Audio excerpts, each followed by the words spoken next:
అందరికీ నమస్కారం. Welcome to 9 Colors TV. మీ సంగీప్ శ్రీనివాస్. ఈరోజు చాలా ముఖ్యమైన అంశం. అంటే మనకు వరలక్ష్మి వ్రతంలో ఎక్కడ చూసినా మహిళలు ఆడవాళ్ల సందడి, ఆడవాళ్ల కోలాహలం కనిపిస్తూ ఉంటుంది. కానీ సనాతన ధర్మంలో వరలక్ష్మి వ్రతం గురించి, మగవారికి ఉన్న ప్రాధాన్యత గురించి ప్రముఖ ఆధ్యాత్మికవేత్త, అంటే సనాతన ధర్మం మీద పూర్తి అవగాహన ఉన్న విశ్లేషకులు ఇవాళ చాలా ఒక మంచి గెస్ట్, చాలా నాలెడ్జ్ ఉన్న గెస్ట్ మనతో ఉన్నారు. ఉపేంద్ర గుప్తా గారు. నమస్కారం ఉపేంద్ర గుప్తా గారు. నమస్కారం శ్రీనివాస్ గారు. అండ్ అందరూ సంతోషంగా ఉండండి. ఈ కార్యక్రమం చూసేవాళ్ళు అట్లీస్ట్ చూడలేకపోయినా ఈ విషయం ఎప్పటికప్పుడు తెలుసుకున్న వాళ్ళు కూడా అందరూ సంతోషంగా ఉన్నారు. యాక్చువల్గా సార్ చెప్పారు ఏంటంటే వరలక్ష్మి వ్రతం గురించి. మనకున్న సంప్రదాయాలు వరలక్ష్మి వ్రతం అనేది చాలా చాలా వైటల్, ఇంపార్టెంట్. ఇప్పుడు భారతదేశంలో ప్రతి పండగ కూడా మొత్తం 12 నెలల్లో 6 ఋతువులుగాను అలా విభజించబడింది. అంటే ఉగాది ఉంది, అప్పుడున్న శీతోష్ణ స్థితి ప్రకారం వేప అనేది, సంక్రాంతిలో పంట చేతికొస్తుంది. అది సింబాలిక్గా మనం ఏం చేస్తాం, కొత్త బియ్యంతో పరమన్నం వండుతాం. ఇప్పుడు పంట చేతికొచ్చిందండి, అది అమ్మిన తర్వాత ఒక కొత్త ఎనర్జీ వస్తుంది, యుగం అంటాం. కొత్త యుగం అంటే కొత్తది మీలో యాడ్ అని యుగము, యోగము అంటాం. యోగం అంటే కలవడం. ఉగాది కొత్త ఎనర్జీ మనకు వచ్చింది. ఎందుకు? సంక్రాంతిలో పంట చేతికొచ్చింది. ఆ పంటని ఇమీడియట్ అవసరాలకి ప్లస్ వచ్చే క్రాప్కి దాని మీద ఇన్వెస్ట్మెంట్ స్టార్ట్ చేసి అమ్మయ్య అయిపోయింది, ఇక మళ్ళీ ఫ్రెష్గా ఈ సంవత్సరం ప్రశాంతంగా ఉండొచ్చు అనేది ఉగాది, దాని యొక్క విశిష్టత. అయితే భారతదేశము అన్నపూర్ణ, రత్నగర్భ అంటారు. అందుకని కొన్ని వందల వేల సంవత్సరాలు ఈ దేశం మీద కంటిన్యూస్గా దురాక్రమణ జరుగుతుంది. అవునండి. ఉగాదిలో మనకి ఎక్సెస్ అనేది మనం ఏం చేస్తున్నాం, ఆ ఎక్సెస్ పంట యొక్క దిగుబడి యొక్క ఫలితాన్ని మనం ఎక్కడ వాడుతున్నాం, ఆడవారి యొక్క అభిరుచులకు తగ్గట్టుగా ఆభరణాలను, పట్టు చీరలను, ఇల్లు వాకిళ్లను, ఆవులు, దూడలు వంటికి అవసరమైన ఒక చీమ ఎలాగైతే ఎండాకాలంలో కష్టపడి శ్రమించి వర్షాకాలంలో అంటే పరిస్థితులు అనుకూలించని విధంగా ఉన్నప్పుడు చీమ ఎలా కాపాడుకుంటుందో, మగవారి యొక్క క్రెడిబిలిటీ పెంచే వ్రతం వరలక్ష్మి.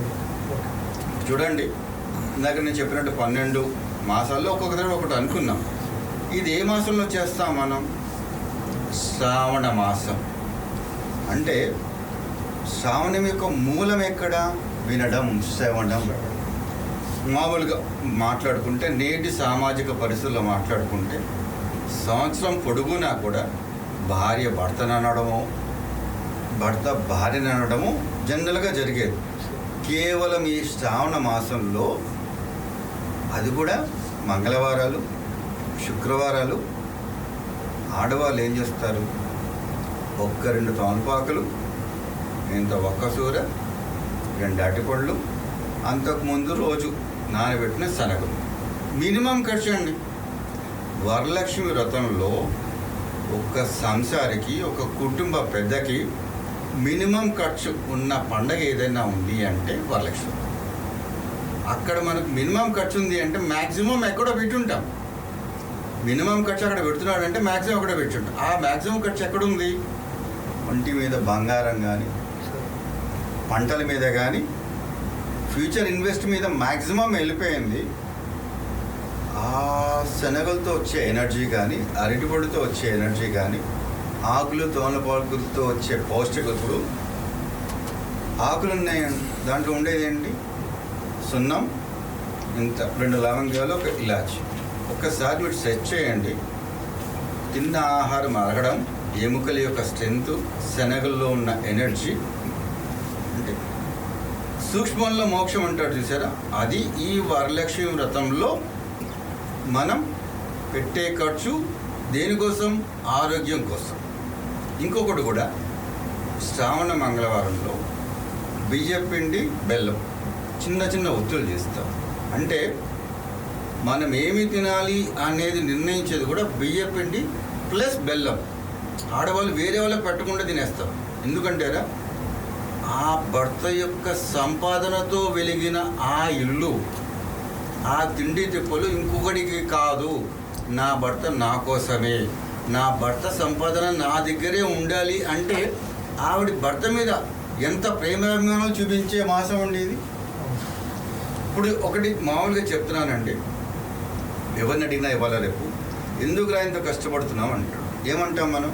అరే భార్య బిడ్డల కోసం అంటాడు. నిజంగా భార్య బిడ్డల కోసమే నువ్వు ఇంత తీవ్రంగా శ్రమిస్తూ ఉంటే ₹1,00,000 మీకు వచ్చాయండి, 95,000 భార్య పేరు మీద అకౌంట్లో ట్రాన్స్ఫర్ చేయండి, 5,000తో యూకెటాం జరుగుతుంది. అది ఇక భార్య బిడ్డల కోసమండి ఎక్కడ ఉంటున్నామండి.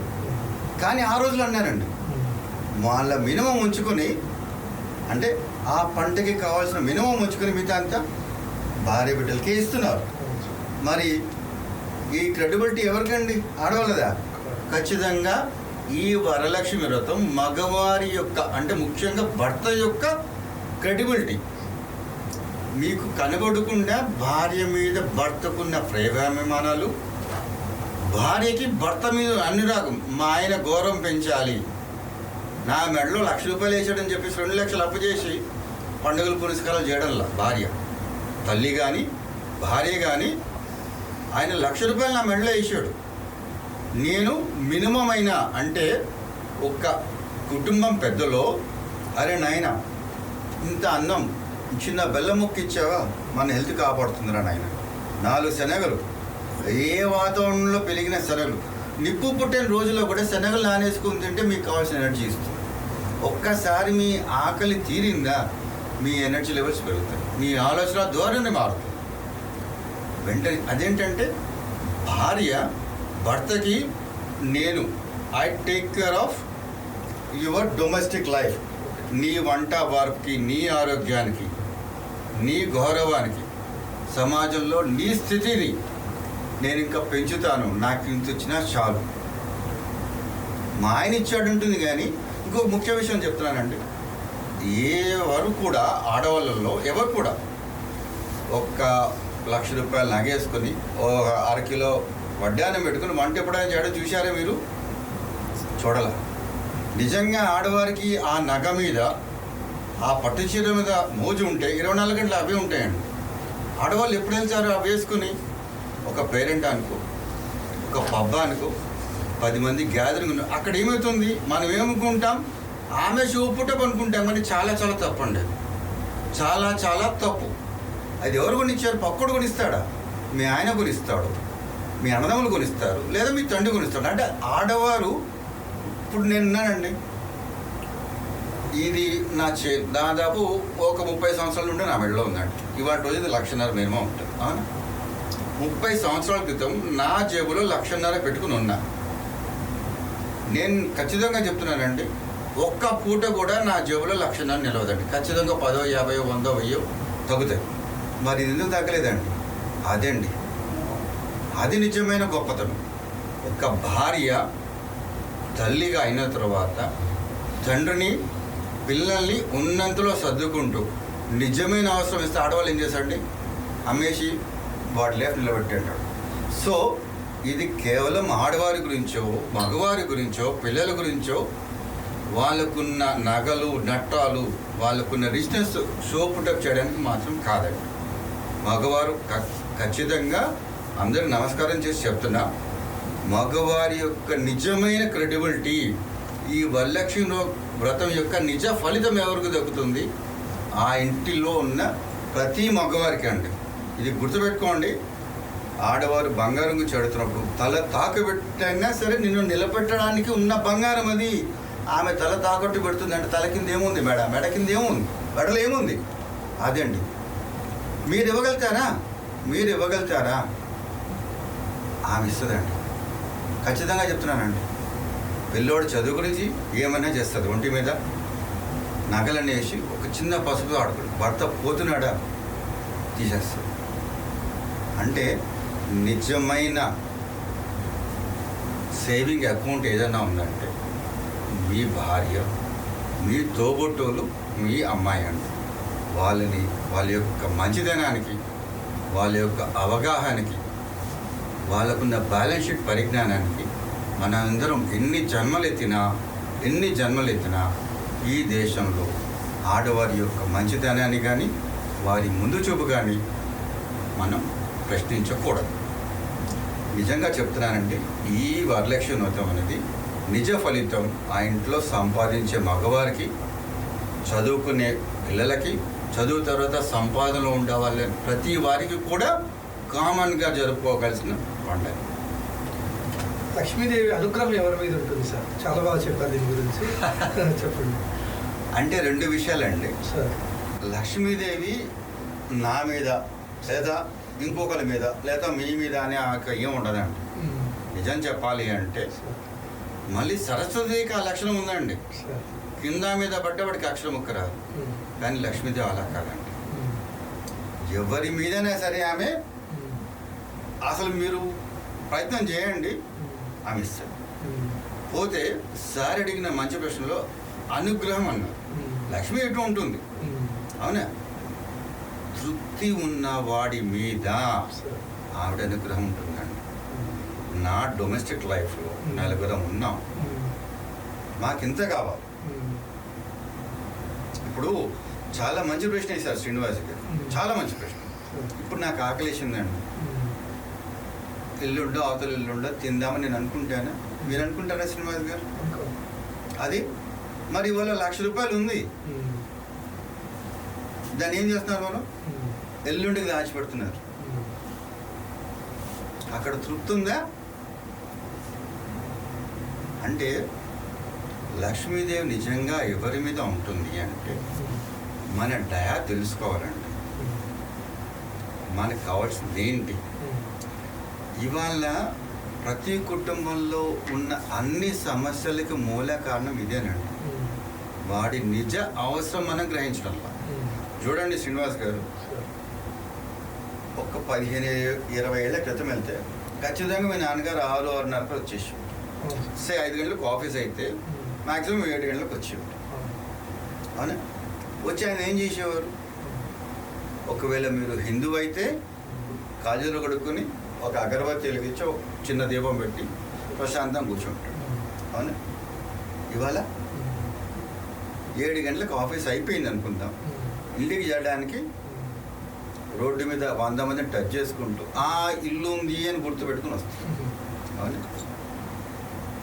ప్లస్ అక్కడ ఇంకొక విషయం కూడా ఉందండి. అరే నాన్నగారు వచ్చారు, బయట నుండి వచ్చారు, ఆయన కూర్చొని ఒక గ్లాస్ మంచినీళ్ళు ఇస్తారు. ఆ రోజు ఇంట్లో నలుగురు అనుకుందాం, ఈరోజు ఎంతమంది ఉన్నారండి?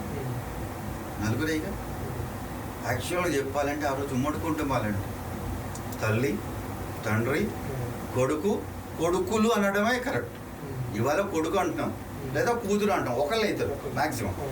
కొడుకులు, కోడళ్ళు, మనవళ్ళు, మనవరాలు, వచ్చేపోయే చుట్టాలు. మరి ఆయన 24 గంటల్లో 48 గంటలు కష్టపడి ఉండాలి. ఆయన ఎత్తెత్తకూడదు. మన దగ్గర ఎంతమంది ఉన్నారు? 4 ఉన్నారు. ఇక్కడ ఏమవుతుందంటే అనుగ్రహం అనేది ఎప్పుడు వస్తుందంటే, ఇప్పుడు చూడండి, ఒక పిల్లోడు పుట్టిన దగ్గర నుండి ఆయన మ్యారేజ్ దాకా బర్త్డే పార్టీలని, సంస్కారాలని, మనం పెట్టే ఎక్స్పెన్సెస్, పార్టీలు, ఇవన్నీ కనుక మనం క్యాల్కులేట్ చేసుకుంటేనండి, ఒక మగ పిల్లవాడు పుట్టి అతనికి వివాహం వచ్చే టైం దాకా మనం పార్టీల మీద పెట్టే ఖర్చు మనం క్యాల్కులేట్ చేసుకుంటే మీ అబ్బాయికి ఇందాక చెప్పానే 2 తమలపాకులు, 2 అరటిపండ్లు, ఒక్క శనగలు మినిమం.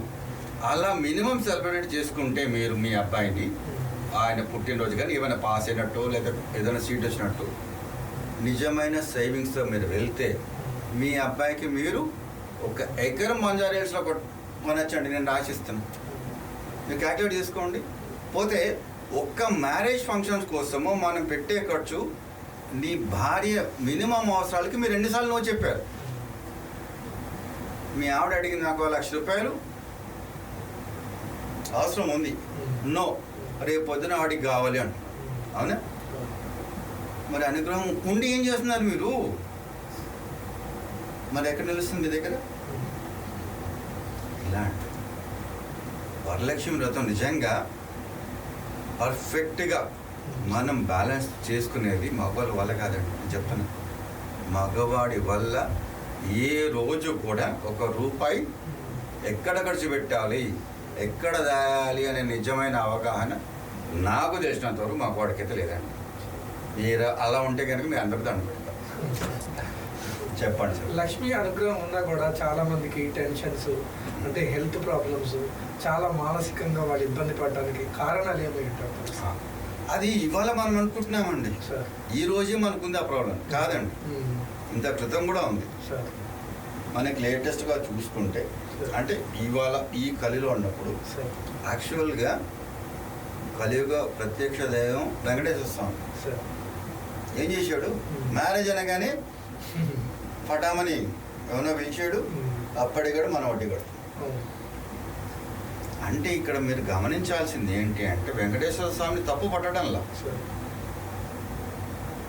ఒక గృహస్థు కాకముందు మన ధర్మంలో ఏముంది అంటే బాల్యం, విద్యాభ్యాసం, బ్రహ్మచర్యం, ఆ తర్వాత శంకరాచార్య గారు వెళ్ళాడు సరే సన్యాస దీక్ష. స అన్య అస్య, నేను తప్పించి ఎవరూ లేరు అని ఒక్క జీవితాన్ని ఎప్పుడైతే ఒక మనిషి గడుపుతాడో అతనికి సంసారంలో ఉండే బాధలు తెలియదు. సంసారంలో ఏ ఖర్చు ఉంటుంది, ఏ ఖర్చు లేదు, అలా సంసారంలో మనకి ఎంత కావాలనే అవగాహన సన్యాసికి ఉండదండి. అది అక్కడ ఏంటి అంటే మనం మ్యారేజ్కి వచ్చేటప్పుడు, మ్యారేజ్కి ఎలిజిబిలిటీ మనకు వచ్చింది అనుకున్నప్పుడు you should have minimum knowledge about what is your domestic expenses. కరివేపాకు ఎంత ఉంది, కందిపప్పు ఎంత ఉంది, గ్యాస్ రేట్ ఎంత ఉంది, ఏ బియ్యం ఎక్కడ బాగుంది, ఏ షర్టు ఎక్కడ ఈజీగా ఉంది, క్వాలిటీ, ఇవన్నీ కూడా మనకు తెలియాలండి. లేకపోయారా నా పరిస్థితి మీ పరిస్థితి. ఇదివరకు ఉమ్మడి కూడా ఉన్నాడు, పెద్దలందరూ ఇవే చూసుకునేవారు. అరే ఆ షాప్లోకి వెళ్ళరా, ఆ మంచి నూనె ఇవాళ రేపు అన్నీ వదిలేసండి ఇక ఆహారం గురించి. సో ఇలా సార్ అడిగిన ప్రశ్నకి సమానం వచ్చిందండి మీరు అడిగిన దానికి. చాలా బాగా చెప్పారు సార్. చెప్పండి సార్. నెక్స్ట్ అసలు మన జీవితంలో ఏంటంటే మనం ఈ మధ్య చాలా చోట్ల వినపడుతుంది ఏంటంటే సనాతన ధర్మం గురించి వినపడతా ఉంది. చాలా మందికి ఏంటంటే సనాతన ధర్మానికి ఇప్పుడు మన ఇప్పుడు జీవన శైలి అనొచ్చు, మన జీవనంలో జరుగుతున్న మార్పులు గురించి, అసలు సనాతన ధర్మాన్ని గురించి ఈరోజు జరుగుతున్న పరిస్థితుల గురించి అసలు ఏమంటారు సార్ దాని గురించి? అయితే సార్ దీంట్లో తనప్పటికి ఏదో పెద్ద వర్డ్ అనుకుంటుంది. ధర్మం అందరికీ తెలిసింది. అంటే అమ్మ ఆకలేస్తుంది ఒక ముద్ద పెట్టి అడుగుంటాడు, ధర్మం చేయండి అంటాం. అది కాదు, అది కన్ఫ్యూజ్ కాదు. గుళ్ళ ముందు, చర్చల ముందు, మసీదుల ముందు, అది కాదు ధర్మానికి. ఆ సరిగమల స్థానానికి మధ్యలో ఇంకొక వర్డ్ ఉందండి, తన. మీ ధర్మం ఏంటండి? మీ ధర్మం ఏంటండి? ఇప్పుడు సనాతన తన అనే ఒక మాట ఉందే, ఒక మంత్రం అనుకోండి, దాన్ని మంత్రమే అంటాను. తన మీ ధర్మం ఏంటండి? మీ ధర్మం ఏంటి? తన ధర్మం. సన పక్కన పెట్టండి. తన మనకు తెలుసు కదా, నాది. ధర్మం అంటే మనకు తెలుసు, అడుక్కోవడం కాదు. ఆ సననే కదా మీకు కన్ఫ్యూజన్. ఆ సనని పక్కన పెట్టండి. తన నా ధర్మం ఏంటి, తన ధర్మం ఏంటి? ఫస్ట్ నాకు సంస్కారం ఉండాలి. సంస్కారం ఎప్పుడు వస్తుంది? నా ఆకలి ఏంటో నాకు తెలియదు, నా అవసరం ఏంటో నాకు తెలియదు. అవునా? అప్పుడేమవుతుంది? తన యొక్క విలువ తనను తాను పెంచుకుంటూ, తన యొక్క విలువను తనను తాను పెంచుకుంటూ ధర్మబద్ధంగా నడిచేవాడు తన ధర్మం. అది ఇవాళ ఉందా? ఇవాళ నేను కళ్ళు మూసుకొని ఒక 10 రూపాయలు లంచం సంపాదించి రేపు మళ్ళీ ధర్మంగా ఉంటాను. అది కాదు, అది కానే కాదు. సత్యం ఏంటి? ఈయన తన అనుకున్నామే, ధర్మం అనుకున్నామే, అదే సత్యం అండి. ప్రతిరోజు ఎట్టి పరిస్థితుల్లో కూడా ధర్మరాజు ఉన్నాడు, ప్రతినిత్యం అదే పద్ధతిలో ఉన్నాడు. దుర్యోధనుడు ఉన్నాడు, ప్రతినిత్యం వాడి ధర్మంలో వాడు ఉన్నాడు. వాడు నమ్మింది అది, సార్. వంశం మొత్తం పోయింది. Okay sir. సనాతన ధర్మం అంటే సత్యంగా ప్రతి నిత్యము నాకు ఏమి కావాలో అది తెలుసుకొని దాన్ని ధర్మబద్ధంగా సంపాదించే ప్రతిదీ కూడా సనాతన ధర్మంలో ఒక భాగం. ఇది వేదాలు చెప్తున్నాయి అంటారు, అవునా? వేదం యొక్క నిజమైన అర్థము వేదనను దూరం చేసే ప్రతి మార్గము వేదమేనండి. వేదన ఇప్పుడు ఏమన్నా నాకు లేదు బాధ, అది ఎట్లా పోవాలి? చదువు లేదు, వాడి దగ్గర పో, నేర్చుకో, ఉపయోగించుకో, సంపాదించుకో అంటే వేదన పోయింది కదా. ఒక దేవాలయం ఉందండి, పుట్టిన పిల్లోడికి ఆవిడ పుట్టిన నక్షత్రం కానీ తిథి కానీ చివరికి ఆడు పోయిన తర్వాత పోయిన రోజు 11 రోజులు చేసేది, 15 సంవత్సరాలు చేసేది, మొన్న పుష్కరాలు అయ్యాయి, అవునా? అంటే ప్రతి దానికి కూడా ఒక సమస్యకు ఒక పరిష్కారం ఉంది అక్కడ. ఇప్పుడు ఒకటే చెప్తున్నాను, ఈ దేశం విలువ మీకు సనాతన ధర్మం అన్నారు కాబట్టి భూమి మీద ఎవడన్నా నేను భారతదేశంలో కాకుండా నేను పుట్టిన ఆ ప్లేస్లో పోవాలి అని ఎవడన్నా అనుకున్నాడండి భూమి మీద, మన దేశంలో కాకుండా? మనకు ఒక ప్లేస్ ఉందండి, కాశీ. నేను ఎక్కడ పోయినా కనీసం నా అస్థికలు కాశీలో కలపాలి అంటే పుట్టడంతో విరక్తితో పుట్టాడు మనోడు. అదే ప్రకాశం. కాశీ యొక్క నిజమైన అర్థం ప్రకాశము. ఎక్కడుందండి మనం? చెప్పండి. సనాతన ధర్మాన్ని ఎందుకు నమ్మాలి సార్? మిమ్మల్ని మీరు నమ్ముకున్నారా? ఇందాక మీరు తన ధర్మం అనుకున్నాం. ఎందుకు నమ్మాలంటే నేనే చెప్తాను సార్. మీ ప్రశ్నలోనే మీరు ఎంతవరకు ధర్మంగా ఉన్నారో ఏదో ఒక రోజు మీ యొక్క ప్రవర్తనతోటి అందరూ కూడా ధర్మ మార్గంలో నడుస్తారండి. సనాతన ధర్మం ఎందుకు నమ్మాలి అంటే నేను గడ్డి తింటూ నువ్వు ధర్మంగా ఉండు అని చెప్పడం ఎంత అసహ్యకరంగా ఉంటుందో, నా ధర్మం వదిలి నా సత్యనిష్టను వదిలి ప్రతిరోజు అరే నాలాగనే ఆయన కూడా భార్య బిడ్డలు ఉన్నారు, ఎందుకు నమ్మాలి అంటే అదే అండి. 17 సార్లు ఓడిపోయి వెళ్ళిపోయినా మనం 17 సార్లు మనం చంపలేదండి. మనం 17, మీకు అర్థమైంది కదండి నేను ఎవరి గురించి చెప్తున్నాను. 17 సార్లు మనం ఓడించిన వాడిని చంపలేం. కానీ సంభాషణ ఏం చేశారండి? ఓడిపోయిన వాడు నాకు నా ప్రేమికురాల్ని నా రాజు అడిగాడు, నన్ను నా ప్రియురాల్ని రక్షించు తండ్రి అని ఒక హిందూ రాజు దగ్గరకు వస్తే ఆయనని పట్టి బంధించి, అది కూడా పిల్లల్ని బంధించి చెడసాల్లో వేసి కళ్ళు తీసేసిన తర్వాత కూడా వాడి ధర్మం వాడు నిలబెట్టుకున్నాడు. కాబట్టి శబ్దవేది అంటే నీ మనసు మాట్లాడి మాట వాడికి తెలుసు. నిన్ను అంత క్రితం ఎందుకు శరణిచ్చాడు? నేను నా భార్యని ఇష్టపడుతున్నా, నా కూతుర్ని నుండి ఇష్టపడుతున్నా, అది ప్రతి ఒక్కరి ధర్మం. వీళ్ళిద్దరూ ఇష్టపడ్డారు, కరెక్ట్, ధర్మం. నేను పోయినా పర్వాలేదు. అందుకని వాడు షడ్డోడయ్యాడు, ఇవాళ వీడు పూజనీయుడాడు. సనాతన ధర్మం ఎందుకు నమ్మాలి అంటే ఇది. రావణాసుడిలో కొత్త గొప్ప ధర్మం ఉందండి. సీతాదేవిని అనుభవించలా, రిక్వెస్ట్ చేసుకున్నాం. అందుకని అమ్మవారు లక్ష్మీ రూపంలో ఉన్న సీతాదేవి వాడికి మోక్షం ఇచ్చింది. మోక్షప్రదాయిని అంటారు లక్ష్మీదేవి. చెప్పండి సార్, ఇంకా చెప్పండి. అయితే మళ్ళీ మనం లక్ష్మీదేవి ఎందుకంటే అది లేకపోతే మీరు లేరు, నేను లేరు. అది లేకపోతే మీరు లేరు, నేను లేరు. చెప్పండి సార్. ఇప్పుడు ఇది మనకంటే మనకి హిందూ అంటే మనకి ఏంటంటే మన సాంప్రదాయం ప్రకారం ఏంటంటే మనం లక్ష్మీదేవిని పూజిస్తున్నాం. అంటే ఇది క్రిస్టియన్లో ఏ రకంగా ఉంది, లేకపోతే ఇస్లాంలో ఏ రకంగా ఉంటుంది సార్? అంటే సార్ ఇప్పుడు as you said rightly with the comparisons, సంప్రదాయం అంటే సంప్రదించి చేయాల్సిన సంప్రదాయం, సంప్రదింపులు అంటే సంప్రదింపుల్లో చేయాల్సింది సంప్రదాయం. శాసించి చెప్పేది శాస్త్రం. అరే నువ్వు స్కూల్కి వెళ్ళు అంతే, there is no other order. ఆచరించాల్సిన ప్రతిదీ కూడా ఆచారం. ఇక్కడ ఏమవుతుంది అంటే ఇస్లాంలో మీ సంపాదనలో కొంత పాటు ఒక 40 days చేయండి, మీ ఆకలి గుర్తించండి అంటారు. క్రిస్టియానిటీలో కూడా అది అవును సార్. అది అంటే అక్కడ అనుగ్రహము మనమంటే ఒక విశిష్టంగా గ్రహింపబడిన విగ్రహాన్ని ఆధారంగా చేసుకొని ఒక రాతిలో కదలలేని స్థితిలో విశిష్టమైన తత్వం ఏదైతే ఉందో మన మనసులో కూడా అదే కదండి ఉంది. మన మనసులో కూడా ఎప్పుడు కూడా కదలడు మెదలడు, మనతో పాటు ఉంటాడు, ధర్మం అధర్మం మంచి చెడు లోపల చెప్తుంటాడు, అక్కడ కూడా ఉంది. పోతే ఏంటంటే మనం ఏంటంటే శృతి శ్రవణ మనల్ని నిజ ధ్యాసలో ఉన్నాం, వినడాలి, మననం చేసుకోవాలి, నిజంగా దాన్ని ధ్యానం చేయాలి, దాన్ని అప్లై చేయాలి. అక్కడ వాళ్ళకి ఏం లేవు. I do it, I and అంతే, ఐ స్పెండ్ ఇట్ 40 days.